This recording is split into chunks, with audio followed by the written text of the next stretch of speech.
so you can finally send a message in YouTube. So how you can do it? I'm gonna use my phone, and you need to download the YouTube app and make sure that you have the latest version. So if you are, for example, on your iPhone, go to your app store and make sure to update YouTube app to the latest version. Otherwise it's not gonna work. So open the latest version of the YouTube. And now whenever you are, we want to click on bell icon in the right upper corner area. And this section will appear, which is the inbox and notifications.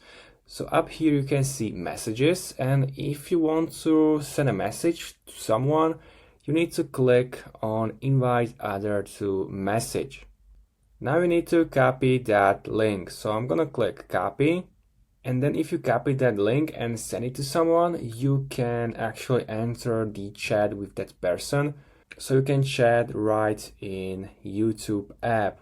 So it looks like this, and you can send videos, send whatever you want, and text a message with that person, and it's pretty useful.